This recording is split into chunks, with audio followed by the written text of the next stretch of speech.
राहुल गांधींच्या निवासस्थानी झालेल्या बैठकीत उद्धव, आदित्य आणि संजय राऊतांना बसवण्यात आलं शेवटच्या रांगेत. हीच का तुमची जागा म्हणत भाजप आणि शिवसेनेने लगावला टोला.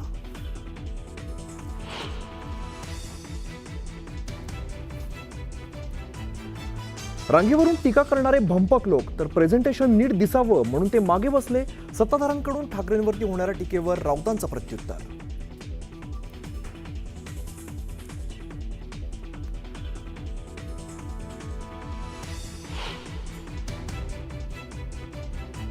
पुण्यात 3 नव्या महानगरपालिका कराव्या लागणार. कोणाला आवडो किंवा न आवडो, नव्या महापालिका कराव्या लागतील. चाकण दौऱ्याच्या वेळेला अजित पवारांचं मोठं विधान.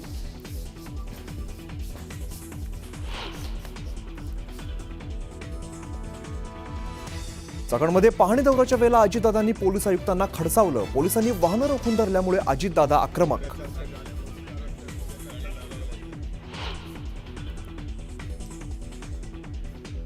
नाशिकमध्ये शिवसेना, उभाटा आणि मनसे पदाधिकाऱ्यांची बैठक. पालिका निवडणुकीत एकत्र काम करण्यावरती होणार चर्चा.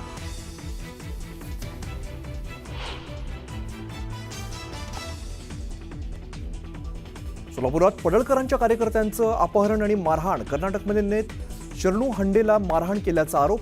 कर्नाटक पोलिसांनी आरोपींना घेतलं ताब्यात.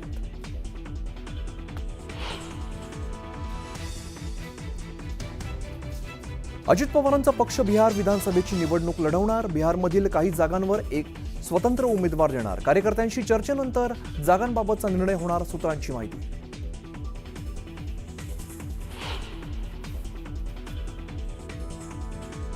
आणि माधुरी हत्ती संदर्भात मुंबईत महत्त्वाची बैठक. नांदणी मठ, वनतारा आणि सरकारी वकील करणार चर्चा. सुप्रीम कोर्टातल्या याचिकेसंदर्भात मसुदा ठरवणार.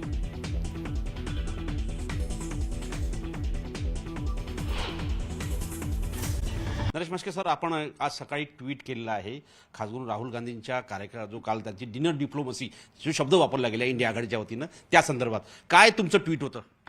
या ठिकाणी आपण पाहताय, तुमच्या सगळ्यांच्या वाहिन्यांवरती आम्ही सुद्धा पाहतोय की माजी मुख्यमंत्री जे स्वतःला शिवसेना म्हणतात, पण शिवसेना युबीटीचे पक्षाचे प्रमुख उद्धव ठाकरे, आदित्य ठाकरे हे राहुल गांधी यांनी त्यांचं जे काही मीटिंग होती त्याच्यामुळे 7व्या ते 8व्या ओळीमध्ये खुर्च्या लाईनमध्ये त्यांना बसवलेलं आहे. आणि ज्यांचे एक एक खासदार आहेत अशा पक्षाची माणसं म्हणजे कमल हसन असतील, इतर असतील, त्यांना पुढच्या रांगेत बसवलेलं आहे. हा महाराष्ट्राचा अपमान आहे. हिंदू हृदय सम्राट शिवसेना प्रमुख माननीय बाळासाहेब ठाकरे यांचा जे वारसा सांगतायत, बाळासाहेबांचा अपमान आहे. छत्रपती शिवाजी महाराजांच्या महाराष्ट्रातील अपमान आहे. तुम्हाला मी सांगतो, औरंगजेबाचा वाढदिवस होता 50वा. पुरंदराच्या तहानंतर आग्रा येथे छत्रपती शिवाजी महाराजांना बोलवण्यात आलं. 4000 सरदारांच्या रांगेमध्ये ज्यावेळी छत्रपती शिवाजी महाराजांना बसवलं, छत्रपती शिवाजी महाराज त्या दरबारातून ताडकान उठले, निषेध केला आणि बाहेर पडले. हा महाराष्ट्राची परंपरा आहे. परंतु उद्धव ठाकरे यांनी ही महाराष्ट्राची परंपरा धुळीस मिळवलेली आहे. केवळ स्वार्थापोटी शिवसेना ह्या पक्षाचे जे ते नाव लावतायत, शिवसेनेचा कणा, शिवसेनेचा स्वाभिमान, बाळासाहेबांचा स्वाभिमान यांनी खुर्ची करता गहाण ठेवलेला आहे. आणि त्यांचा जो अपमान झालेला आहे, उद्धव ठाकरे यांचा जो अपमान झालेला आहे, तो केवळ त्यांच्या स्वार्थापोटी हा त्यांनी अपमान करून घेतलेला आहे. आणि त्यामुळे महाराष्ट्राचा सुद्धा अपमान झालेला आहे. सर, आपण म्हणता महाराष्ट्राचा अपमान आहे. संजय राऊत म्हणतात की तुम्ही 2 तोंडी गांडूळ आहेत. हे बघा, संजय राऊत हे गांजा राऊत आहेत, भांडी घाशे आहेत. दोन्ही घरचे भांडी घाशे आहेत. पूर्वी पवार साहेबांच्या घरचे भांडी घासायचे, आता राहुल गांधी यांच्या घरचे भांडी घाशा आहेत. मी तुम्हाला कालची एक घटना सांगतो, खात्रीलायक आहे. तुम्ही माहिती करून घ्या. राहुल गांधींनी त्यांना त्यांच्या घरची भांडी घासायला सांगितली. जोपर्यंत भांडी घासणार नाही तोपर्यंत तुम्हाला बाहेर सोडणार नाही. त्यांनी संजय राऊतांनी भांडी घासली, परंतु अट एकच ठेवली की माझा फोटो काढू नका, आणि त्यानंतर उद्धव ठाकरे आणि आदित्य ठाकरे यांना घराच्या बाहेर सोडलं. ही परिस्थिती संजय राऊतांनी उद्धव ठाकरे यांच्यावर आणणारी आहे. तुम्ही पिंजरा चित्रपट पाहिला असेल. त्या पिंजरा चित्रपटातील मास्तराची जी अवस्था झाली आहे, ती मास्तरांची अवस्था संजय राऊत यांच्यासारख्या भांडी घाशामुळे उद्धव ठाकरे यांच्यावर आलेली आहे. कशी नशिबाने थट्टा आज माझी मांडली, ही उद्धव ठाकरे यांची दशा. संजय राऊत सारख्या गांजा राऊत जे आहेत, मी त्यांना गांजा राऊत म्हणतो, त्यांनी त्या भांडी घाशामुळे उद्धव ठाकरे यांच्यावर आलेली आहे. सुप्रिया सुळे म्हणतात की तो घरगुती कार्यक्रम होता आणि घरगुती कार्यक्रमाचं राजकारण केलं जात आहे. घरगुती कार्यक्रमामध्ये तुम्ही महाराष्ट्राच्या माजी मुख्यमंत्र्यांना बोलवता आणि त्यांना शेवटच्या रांगेत बसवता. सुप्रिया सुळे पण पुढे बसतात. सुप्रिया सुळेंना काय आहे त्याचं? त्यांना त्यांचं महत्त्व वाढवायचं आहे. त्या नरेंद्र मोदी साहेबांनाही भेटतात, अमित शहांनाही भेटतात आणि राहुल गांधींनाही भेटतात. त्यामुळे त्यात राजकारण काय आहे ते तुम्ही समजून जा, आम्ही सांगायला नको.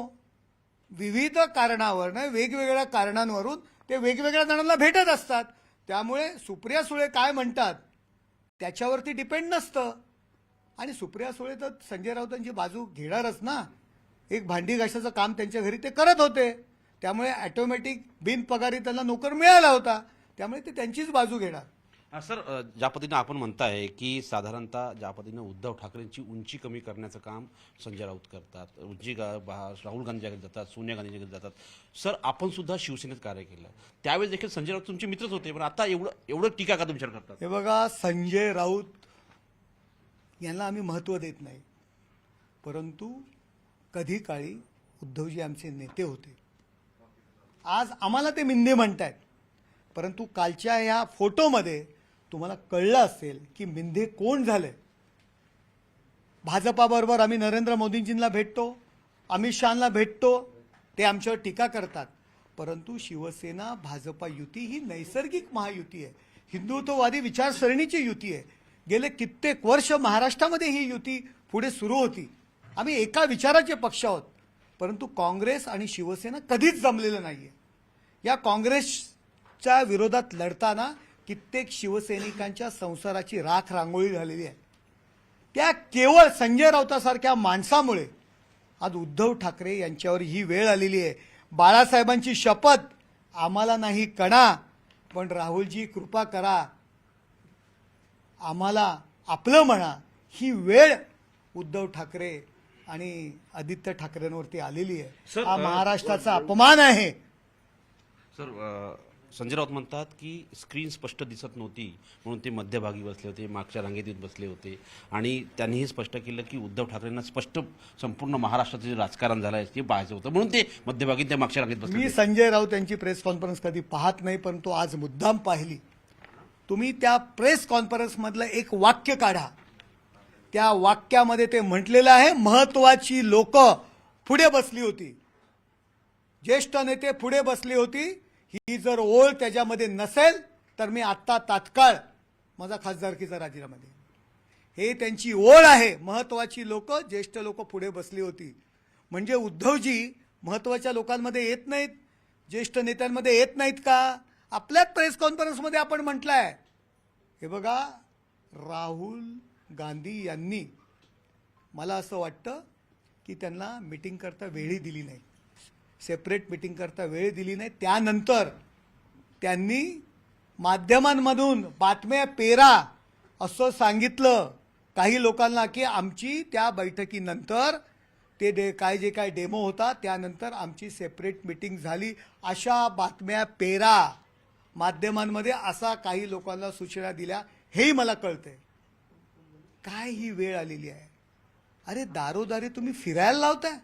7व्या 8व्या लाईनमध्ये कमल हसन सारखा एक खासदाराचा माणूस पुढे बसतो आणि हे मागे बसतात. माजी मुख्यमंत्री. काय हा कुठे राहिला महाराष्ट्राचा कडा? कणखर देशा, महाराष्ट्र देशा, दगडांच्या देशा, या महाराष्ट्राचा अपमान या संजय राऊत सारख्या भांडीघाशामुळे उद्धवजींच्या नशिबात हे भोग आलेले आहेत. धन्यवाद.